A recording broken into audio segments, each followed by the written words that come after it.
कि आईएमएफ के साथ नहीं चला जाएगा, बात नहीं की जाएगी और एक हल पेश किया ओवरसीज पाकिस्तानियों का। तो क्या इस तरह मसाइल का हल हो सकता है या जो पीटीआई का व्यू पॉइंट है इस तरह चला जा सकता है?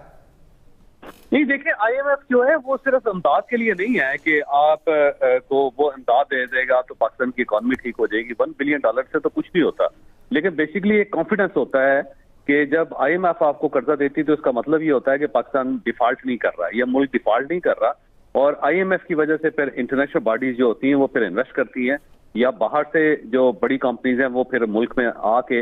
वो सरमायाकारी करती हैं और उससे मुल्क चलता है। तो अभी भी ये जो पाकिस्तान की जैसी इन्वेस्टमेंट्स के सारे प्लान है वो सारे के सारे आईएमएफ के साथ मुंसलिक हैं। अगर कतर ने हमें पैसे देने हैं, सऊदी अरेबिया ने यहाँ पे इन्वेस्टमेंट करनी है, चाइनीज ने सी पैक बनाना है, तो उसके पीछे सिर्फ और सिर्फ एक ही ऑर्गेनाइजेशन है जिसका नाम आईएमएफ है। वो अगर अप्रूवल देगी पाकिस्तान की इकोनॉमी की तो फिर ही बाहर से लोग इन्वेस्ट करेंगे। ये बिल्कुल ऐसे बैंक की तरह होता है कि अगर आप कोई प्रॉपर्टी खरीदना चाहते हैं या कोई किसी जगह पे कोई इन्वेस्टमेंट करना चाहते हैं तो दूसरी कंपनी आपसे हमेशा बैंक स्टेटमेंट मांगती है कि आप अपनी बैंक स्टेटमेंट लेके आए। अगर बैंक आपको एक ऐसी स्टेटमेंट दे देता है जिसमें वो कहता है जी कि इनकी जो क्रेडिट है और जो इनकी क्रेडिट हिस्ट्री है वो बड़ी साउंड एंड जबरदस्त किस्म की है और ये वाकई काम कर सकते हैं, तो फिर वो कॉन्ट्रैक्ट आपका हो जाता है। तो आईएमएफ एक ऐसा बैंक है कि जो आपको एक सर्टिफिकेट देता है कि आप अब यहाँ पे इन्वेस्टमेंट करेंगे तो आपकी इन्वेस्टमेंट सेफ है। तो आईएमएफ इसलिए जरूरी है। तो अगर फर्ज कर लें कि आईएमएफ अगर हमारे साथ नहीं है तो पूरे दुनिया के ओवरसीज भी मिलकर अगर पाकिस्तान को पैसे देते रहे तो हमें उसका कोई फायदा नहीं है। फिर तो हो सकता है उनके पैसे भी पाकिस्तान में ना आ सकें क्योंकि वो दरमियान में रुक जाएंगे, क्योंकि जाहिर है हम तो डिफॉल्ट कर गए होंगे, तो एक डिफॉल्ट मुल्क में बाहर से पैसे कैसे आ सकते हैं, तो वो एक नया क्राइसिस होगा। तो ये बिल्कुल ही ऐसी नासमझों वाली बात है जो वो करते रहते हैं जिसकी पीछे बेस कोई नहीं होती। अब एक और सोल्यूशन भी है सारी सूरत हाल में, वैसे क्योंकि मैं देख रहा था आपको भी और दूसरे लोगों को भी सुन रहा था, तो उसमें एक और सोल्यूशन भी सामने आ जाता है। वो सोल्यूशन ये है कि अगर पाकिस्तान मुस्लिम लीग नून बड़ा दिल करके ये ऑफर कबूल कर ले पाकिस्तान पीपल्स पार्टी और सारे जो इनके खदशात हैं उनको एक साइड पे रख के सिर्फ मुल्क के लिए या किसी हालात को देखते हुए ये फैसला कर लें कि ठीक है जी हम इस ऑफर को कबूल करते हैं और हम ये जिम्मेदारी उठाते हैं। ये गवर्नमेंट महीना चलती है, 2 महीने चलती है, उसमें क्या क्या क्राइसिस होते हैं, इन सब चीजों को साइड पे रख के हम इस ऑफर को कबूल करते हैं, फिर भी क्राइसिस खत्म हो जाएगा। लेकिन उससे पाकिस्तान मुस्लिम लीग नून को सियासी नुकसान बहुत ज्यादा होगा, उन्हें बहुत ज्यादा नुकसान उठाने पड़ेंगे और मेरा नहीं ख्याल कि उस गवर्नमेंट के आखिर में फिर ये पार्टी किसी जगह स्टैंड कर सकेगी। लेकिन अगर ये बड़ा दिल करके ये कर लें, आप समझते हैं कि इस तमाम तर अगर फॉर्मूले के तहत नुकसान होता भी है तो अगर हम मुल्क का सोचें, जैसे कि बिलावल भुट्टो ने भी कहा कि मुल्क चल रहा है तो हमें उसकी बेहतरी के लिए काम करना है, और हम वैसे भी देखें तो मुआशरत की जो सूरत हाल है उसमें भी अगर नून लीग ये फॉर्मूला उनका मान भी लेती है, हुकूमत बन भी जाती है, तो आप समझते हैं कि इस्तेहकाम आ पाएगा और ये पार्टीज मिलकर मुल्क की इस्तेहकाम के लिए कोई कोशिश कर पाएंगी? ये इस चीज पर डिपेंड करता है कि ये लोग कितने इकट्ठे रहते हैं और कितना सेक्रीफाइस करते हैं, और अगर ये सियासत के बजाय मुल्क बचाने में वाकई बिलीव करते हैं तो फिर तो हो सकता है, फिर कोई इशू नहीं है।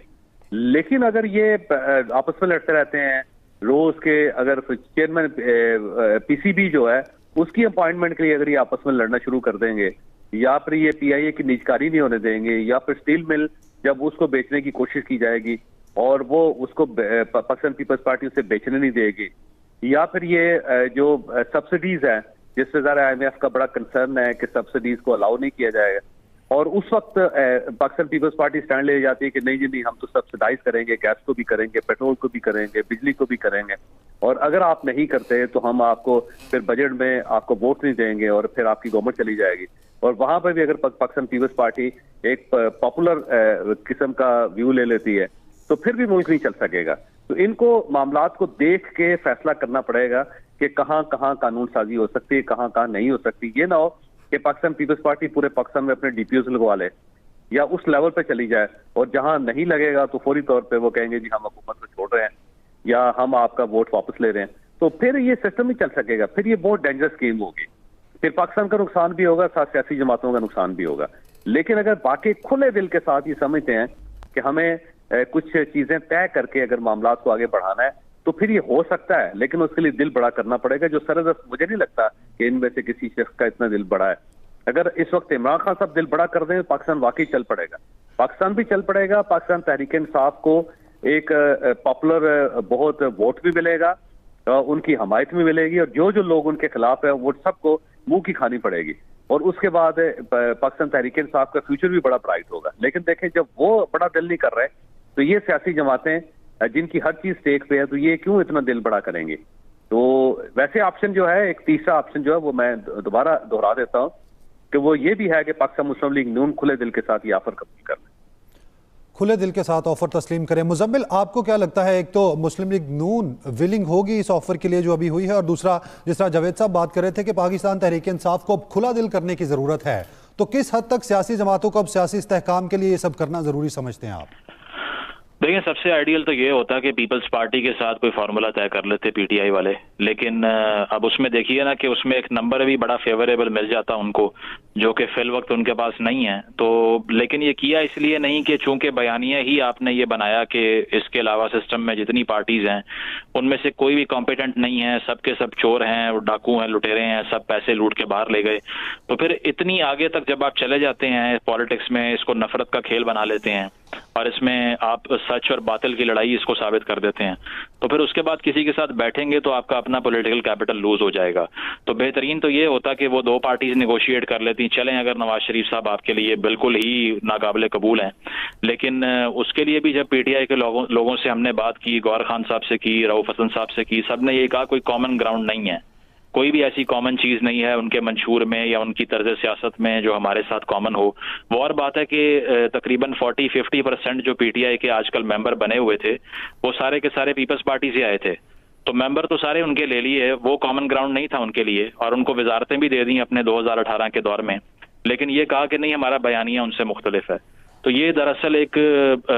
जिस तरह वो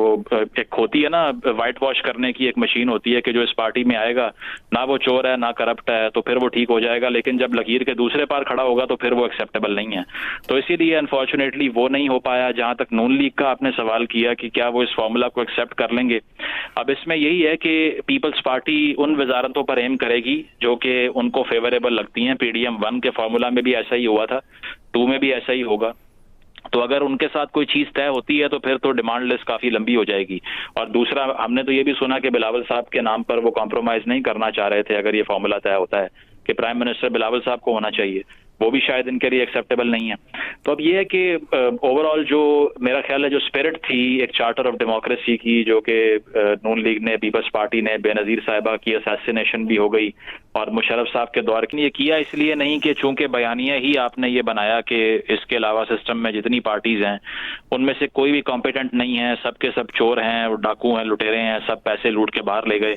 तो फिर इतनी आगे तक जब आप चले जाते हैं पॉलिटिक्स में, इसको नफरत का खेल बना लेते हैं और इसमें आप सच और बातिल की लड़ाई इसको साबित कर देते हैं, तो फिर उसके बाद किसी के साथ बैठेंगे तो आपका अपना पॉलिटिकल कैपिटल लूज हो जाएगा। तो बेहतरीन तो ये होता कि वो दो पार्टीज नेगोशिएट कर लेती, चलें अगर नवाज शरीफ साहब आपके लिए बिल्कुल ही नाकाबिले कबूल हैं, लेकिन उसके लिए भी जब पीटीआई के लोगों से हमने बात की, गौहर खान साहब से की, रऊफ हसन साहब से की, सब ने ये कहा कोई कॉमन ग्राउंड नहीं है, कोई भी ऐसी कॉमन चीज नहीं है उनके मंशूर में